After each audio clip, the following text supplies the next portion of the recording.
If you cannot climb as a support, it's because you are doing the same mistakes over and over and over, and I'm here to help you. In this video, you are going to learn about the 10 most common mistakes every support does in solo queue. The first big mistake that most of you guys are doing, or at least I've seen in multiple students, that's why it's going to be number one, is buying 2 ping wards when you are basing in such an early state of the game. So now the question is, how many ping wards should we buy? The answer is simple. You want to buy 1 control ward when you base, but be careful, there are some exceptions. First exception, and it's one that we just saw, is that with Nami, you want 1 item power spike, which is Imperial Mandate. So you want to make sure that everything goes there. So you need to be very careful if you are going to buy a control ward or not. The last example is when you are playing Lulu, Karma, Janna maybe, some enchanters that need to build Ardent. When do you build Ardent? Is when your AD carry is an hyper carry like Jinx, Kokmo, Twitch. They benefit a lot with this item and what this item gives to them. Numero dos, and this mistake I've seen everywhere, and is sharing the tier 2 gold with your carries. It can be your AD carry, mid laner, or top laner. Tier 2 towers are worth 700 gold. In this clip, you are going to see how I hover my Caitlyn, and I'm going to go towards top lane, because Trundle is a strong speed pusher that wants to keep going side and take those towers. So what I'm going to do, I'm going to establish some vision around him and then let him play the tower alone. I don't want to take any gold from the tower because I don't need it, because I already got my first item and he's going to get way stronger if he gets that gold. You guys see, I ultimate with Taric and get away, get out. If you need to complete important items, don't hesitate, take the gold, it's fine.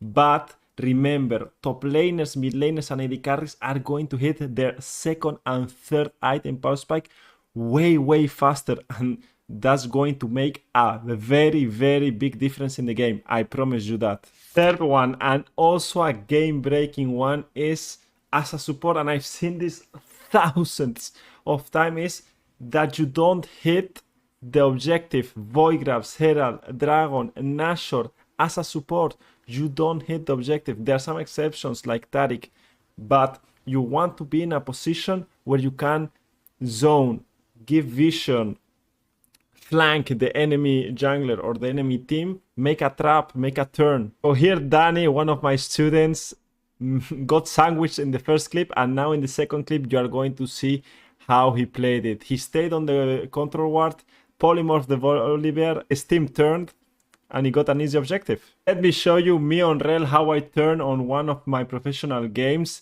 Here, a very simple engage, but very important. Punish the choke points when you are playing engage supports. Don't be on the objective, guys. Turn. What? Yep. On enemy bushes. This one and the other one. The placement is not good. Right. Should be more. Yes, I need to explain that actually. I need to explain that, and I will here, okay? So a lot of you guys, like you saw in the video, you like to ward. Let me get rid of the cooldown. You like to ward here and just come on in the bush, ward here, no problem, or just drop a ward like this. And it's very inefficient, and even if it's a minor mistake and just a small detail, what you want to do is you want to start warding the edge of the bushes, all right? So imagine a bush like a rectangle, and you guys are just warding randomly in the middle or randomly inside the bush, okay? So what you want to do is you want to ward the edge of the bushes, right? So it will look like a ward here, or a ward here, or a ward here, right? At the end, it depends what area you want to cover, okay? If you hover your ward, you are able to see how much area is it going to give you of vision, right? You see the lines. So if you drop a ward here, actually, like we saw in the video, and so you guys can get the point, let's drop one ward here and put an enemy champion right here, right now. If you guys can see, the enemy champion disappears. So let me reward. And now, instead of warding where he warded, I will ward on the edge of the bush.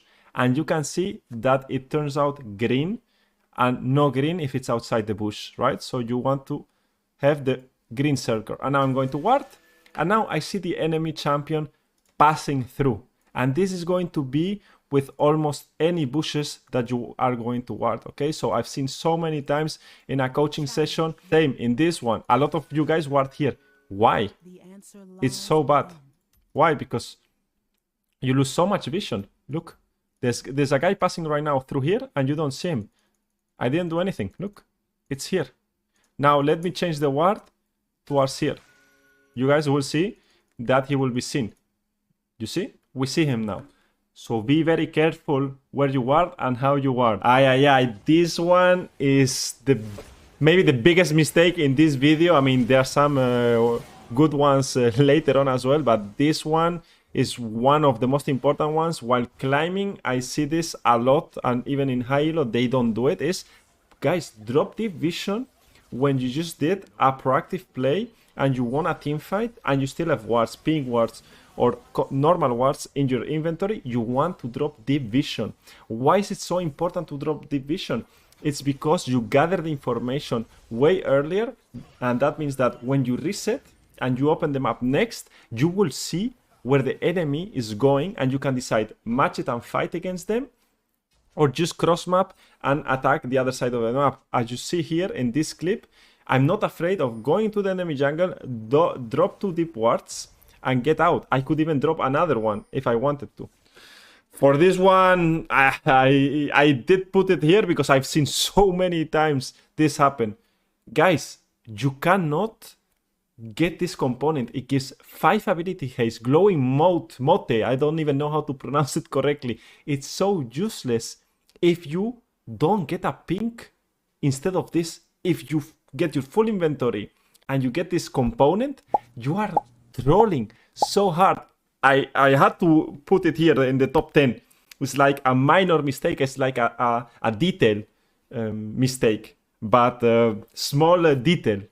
But it's such a... I don't want to see it again. Mid laners, top laners, jungle, supports as well, not getting a counter ward in mid game for an important objective because they need 5 ability haste. Leave me in the comments, what is 5 ability haste? What can you do with 5 ability haste? I'm getting crazy. It's not the... I've seen it so many times, guys. I sound crazy. Not warding mid lane. This is one of the biggest mistakes as well that supports do every single game. Let me share with you one good explanation that I did on my Discord server, where you can find free content. You can ask me any questions. We do events every month. Link is in the description. I'm playing Rel, and you guys already see that I'm establishing the ping ward. Now, I'm warding mid lane, but I'm placing this ward in mid lane. That's a bit different. Let me see if I can show you.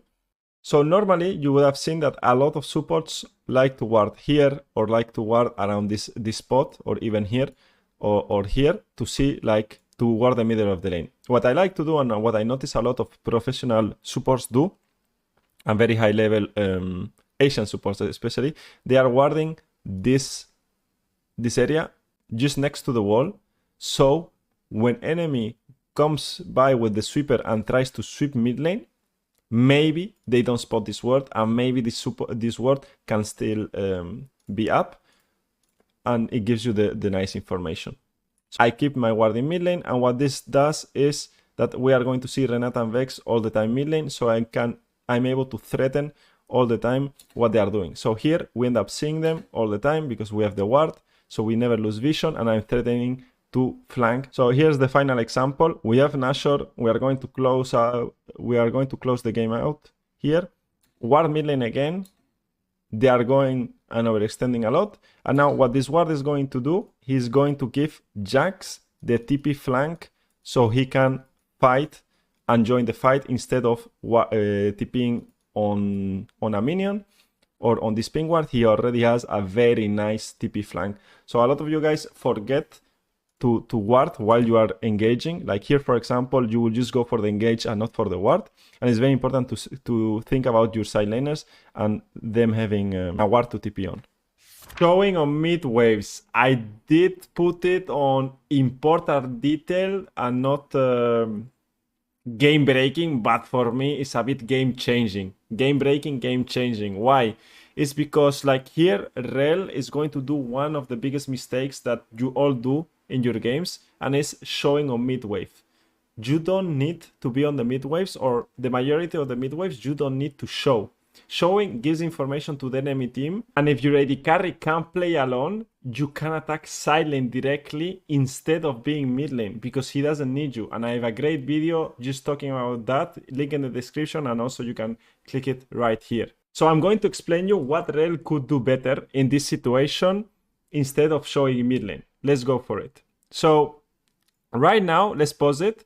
Caitlyn and Wei, let's pause it now so you guys can see Caitlyn. Caitlyn and Wei are showing on the minimap. So there are two already contesting mid waves. Miss Fortune is a great champion playing along the wave because she can ult the wave, she has good wave clear, it's hard to dive her, alright? And Rel is a great champion to sync up with the jungler, okay? So what can Rel do instead of going towards mid lane and just show and do nothing? Because some people might think, well, she's protecting mid tower. No, she's really not, because they're not going to continue, because Rel is now in fog of war. They don't know where Rel is. So they're not going to continue to push the mid tower. Instead, what Rel could do is sync up with Lee Sin, get vision control around bot side where Aurelion is, and punish the Orianna. Orianna is a very easy champion to punish. So if we watch the replay, you will see that Orianna is going to show now in bot lane. So if Lee Sin and Rel would be around this area, you can make better picks most of the times and get a lot of advantage. Once Orianna is dead, you gain so much pressure around the map because you can push out bot lane, Aurelion can reset, and then you are going to be 5 players in the other side of the map while someone of the enemy team needs to defend bot lane. One that doesn't require too much explanation, but is very important, I've seen a lot of people do, is not warding during fights. You want to use your sweeper and especially your wards to ward around the bushes while you are fighting. So for example, in this clip, I use Redemption, which gives good vision, but also I put a ward on the edge of the bush, and I pop sweeper so we can know that it's not warded, we deny enemy wards. So again, make sure that you are using your wards during the fights, control wards and sweepers to deny vision, because it's very strong. And yes, I still cannot believe Sejoni escaped right here.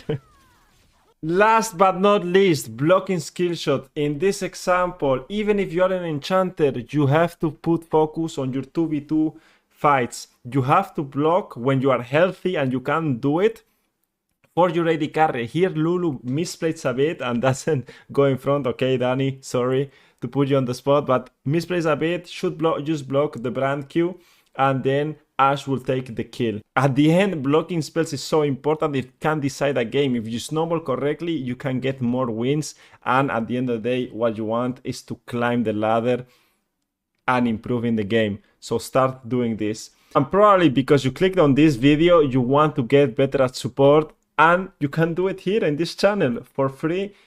You have this playlist, I think it's here. You can click on it. It's all about super fundamentals. I'm going to keep adding content for you guys during this month, next month, and especially when the split starts, there's going to be a lot of content. So make sure you check it out.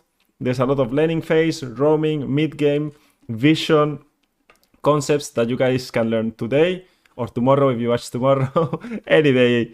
So guys, enjoy your day. Bye-bye.